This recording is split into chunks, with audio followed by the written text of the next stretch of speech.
kita kali ini akan membahas tentang perumusan teori akuntansi.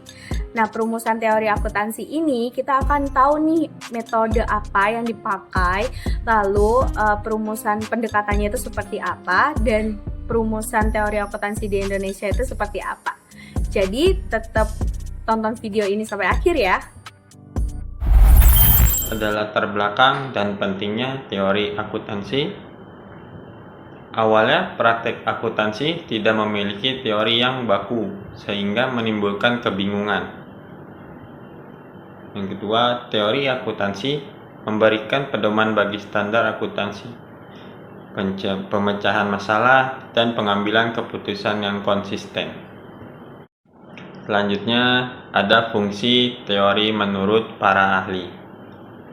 Fungsi teori akuntansi menurut Vernon Kahn 1986 yang pertama, menjadi pedoman bagi lembaga standar. Kedua, menyelesaikan masalah saat standar tidak tersedia. Yang ketiga, membantu judgement dalam laporan keuangan. Yang keempat, meningkatkan pemahaman dan kepercayaan atas informasi. Yang kelima atau yang terakhir, menjamin laporan keuangan dapat dibandingkan. Di sini ada fungsi teori akuntansi menurut Hendrickson 1982. Yang pertama ada memberikan kerangka rujukan prosedur. Yang kedua menjadi panduan praktik baru.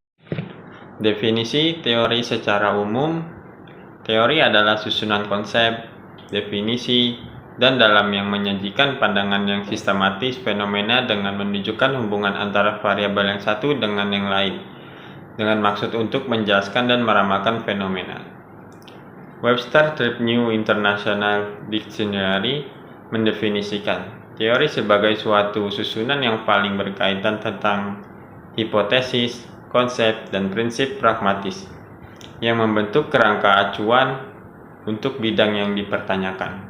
Oke, selanjutnya kita membahas tentang elemen teori. Nah, apa sih elemen teori ini? Elemen teori ini adalah merupakan unsur di mana kita harus membuat teori itu seperti apa. Nah, di mana kita ambil ada McDonald. McDonald ini memberikan 3 elemen teori, yaitu yang pertama membuat kode sebagai simbol fenomena, yaitu angka dan istilah pencatatan keuangan.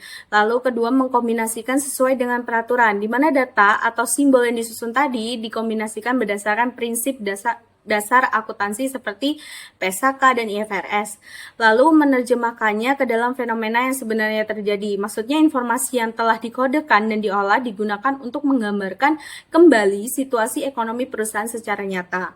Lalu yang kedua ada Vernon Kahn, di mana teori ini terdiri dari konsultat.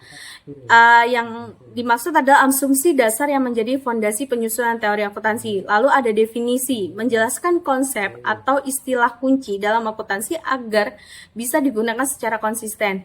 Lalu ada tujuan. Di sini maksudnya menjelaskan mengapa akuntansi ini dilakukan untuk siapa dan untuk apa. Lalu prinsip yang artinya pedoman atau dasar dalam pencatatan dan laporan keuangan. Lalu ada metode, artinya cara atau teknik dalam mengimplementasikan prinsip akuntansi. Lalu ada si Kenneth Moss. Di sini, si Kenneth Moss ini membedakan 3 pendekatan terhadap teori, yaitu reduksisme, yaitu teori sebagai ringkasan kenyataan atau rangkuman penyederhanaan dari kejadian ekonomi nyata. Lalu ada instrumentalism, di mana bukan sebagai gambar kenyataan, tetapi sebagai alat bantu untuk memprediksi atau mengambil keputusan masa depan.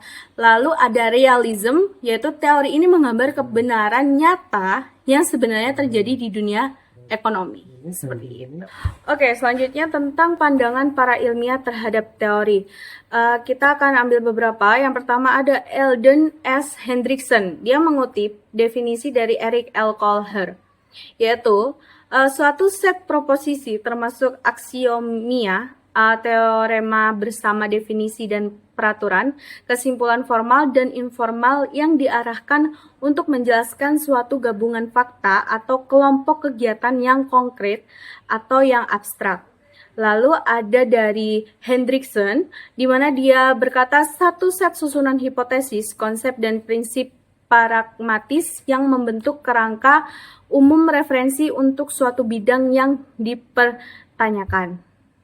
Berikutnya ada Godfrey, di mana teori dapat didefinisikan dalam berbagai cara. Misalnya, teori adalah sistem deduktif, yaitu berupa pernyataan yang mengurangi generalisasi yang lain, menganggap bahwa teori adalah suatu susunan ide yang digunakan untuk menjelaskan sesuatu. Oke, selanjutnya kita akan membahas tentang hubungan teori dan praktik akuntansi.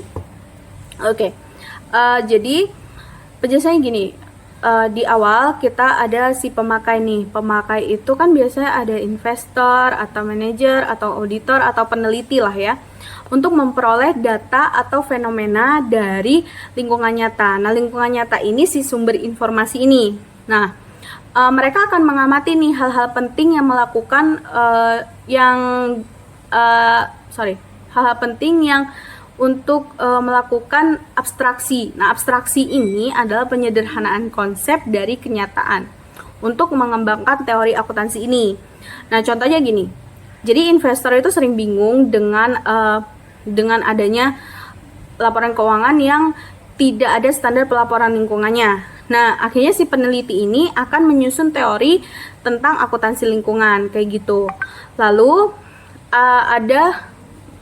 selanjutnya teori akuntansi, di mana teori akuntansi yang sudah dikembangkan tadi kemudian menjadi dasar dalam penyusunan kebijakan akuntansi.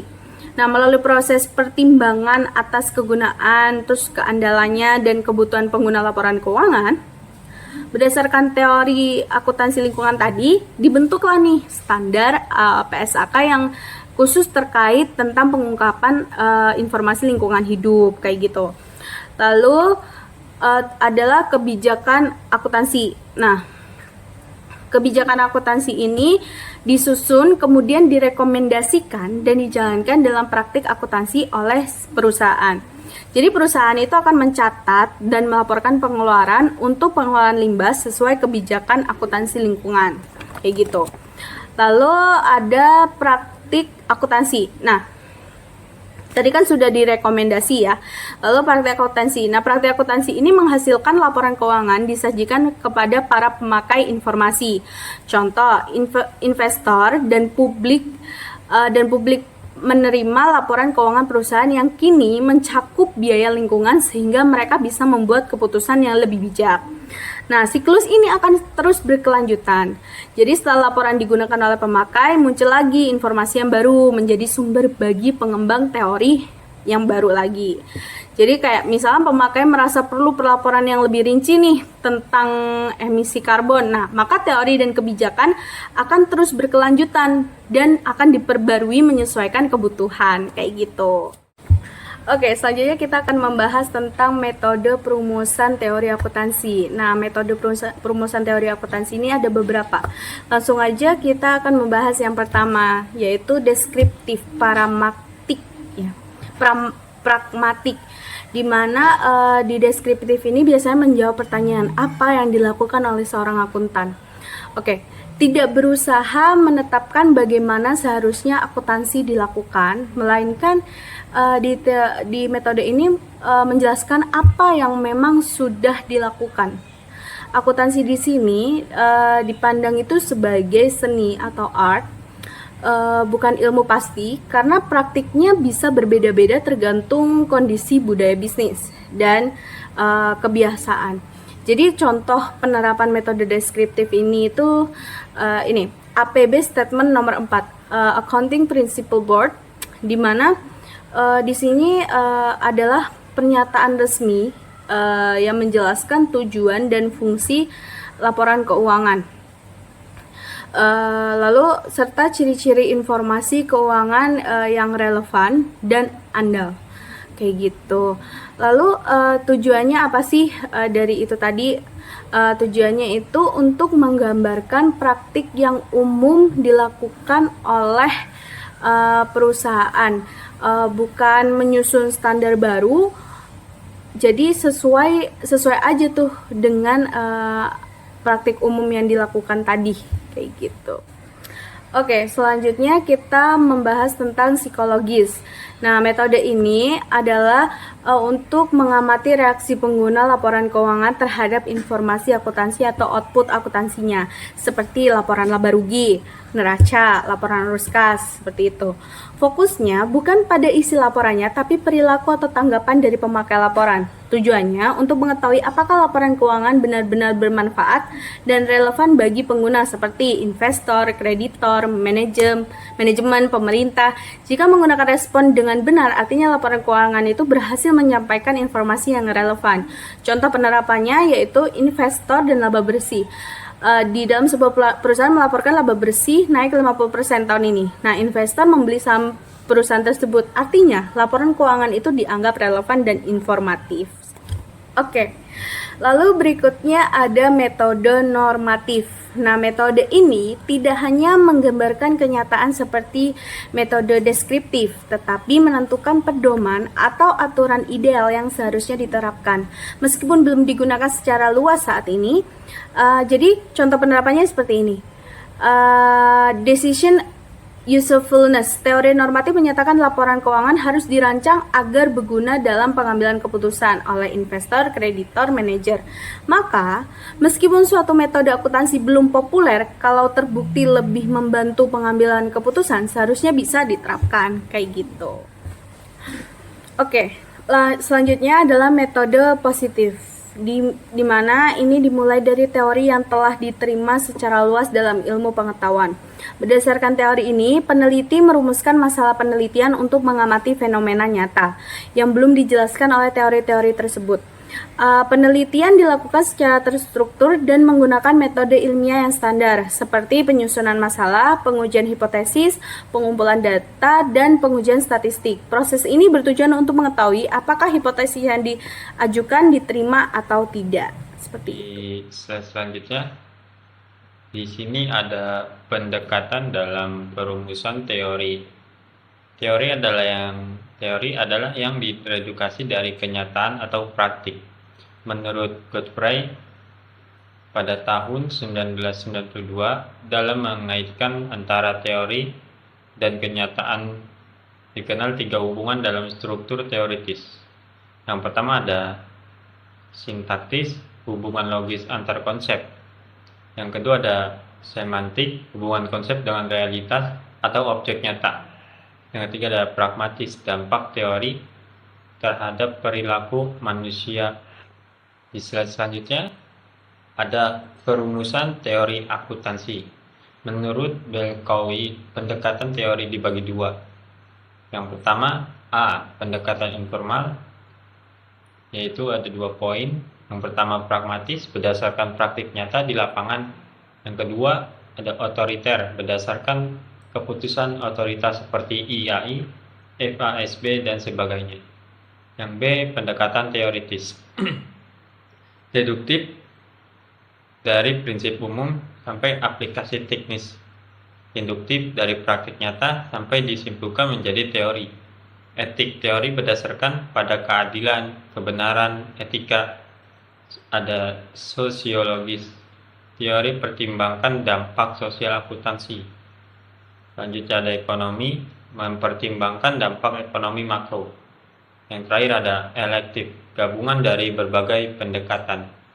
Di slide selanjutnya ada perumusan teori akuntansi di Indonesia. Saat ini Indonesia belum memiliki teori sendiri, masih mengadopsi standar luar seperti IFRS.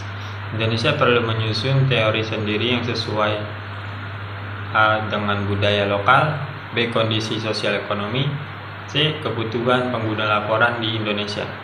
Tantangannya, 1. kekurangan penelitian lokal, yang 2. belum banyak kolaborasi antara akademis, praktisi, dan pemerintah.